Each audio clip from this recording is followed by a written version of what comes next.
Present મોમેન્ટમાં તમે હો છો ત્યારે જે જોવો છો એ જ તમે છો.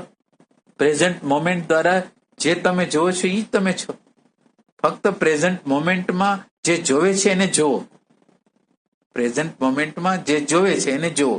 જોવે છે એ વસ્તુને ન જોવો, પણ જોવે છે એને જોવો. મને કે તમે આ ક્ષણની અંદર છે તો તમારી આગળ તમે જે જોવો છો એ ખરેખર આ બે આંખથી નથી જોતા. આ બે આંખ છે એના દ્વારા નથી જોતા, સંસ્કાર દ્વારા જોતા નથી. તમે બરાબર ઓબ્ઝર્વેશન કરો. આ તમે બે આંખથી જોતા નથી, તમારા સંસ્કાર દ્વારા જોતા નથી, પણ તમારી પ્રેઝન્સ દ્વારા, તમારા ભાન દ્વારા તમે જોવો છો. એનો ભેદ આપણને લાગે ક્યારે?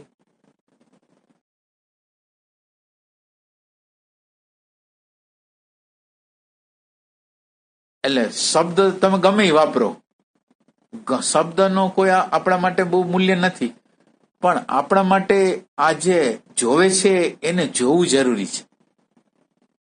જોવે છે એને જોવું એટલે આપણે આપણો પરિચય કરવો જરૂરી છે. આપણે આપણને જાણતા નથી તો આપણે આપણો પરિચય કરવો, અને અઘરું નથી. ખાલી આપણે એટલા બધા સ્થૂલ છીએ, આપણે એટલા બધા ઇન્ક્વાયરી કરતા નથી, આપણે એટલી બધી તપાસ નથી કરતા, આપણી આગળ એટલી બધી પ્યાસ નથી, એટલે એ નથી. નકર આપણી સામે જ છે, આપણી સામે જ છે. તમે પ્રેઝન્ટ મોમેન્ટ દ્વારા તમે જ જો છો, પણ તમે જે હો છો એને તમે જોતા નથી.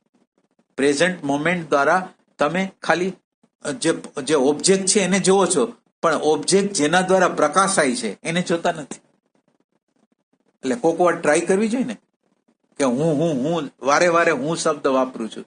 હું શબ્દ દ્વારા આ શું છે? હું જોવે છે, જાણે છે ઈ હું, કે આ શરીર હું, મન હું, વિચાર હું?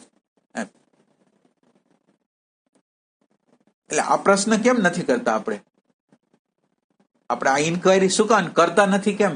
શું પ્રોબ્લેમ ક્યાં છે? આપણે મન શું કામ નથી? આપણે શરીર શું કામ નથી? આપણે વિચાર શું કામ નથી? ક્યાં કારણથી નથી? આપણે કહી તો દઈ છીએ કે આ હું નથી, પણ કેવી રીતે નથી?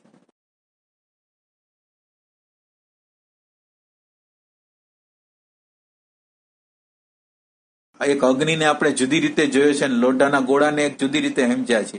તો લોઢાનો ગોળો અને અગ્નિ બે જોડાઈ જાય તો આપણને ખબર પડે કે આને અગ્નિ કહેવાય ને આને ગોળો કહેવાય. આ ગોળાકાર છે એ ગોળો છે લોઢાનો, અને એની અંદર લાલ લાલ દેખાય છે એ અગ્નિ છે. તો બેને જુદા પાડીએ કે ને આપણે? તો આપણે દ્રષ્ટા અને દ્રશ્ય બેને જુદા પાડવા પડે. દ્રષ્ટા શું છે અને દ્રશ્ય શું છે એ બેને જુદા પાડવા પડે. આને વિવેક કહેવાય. આપણે કહી તો દઈ છીએ કે આ હું નથી, પણ કેવી રીતે નથી?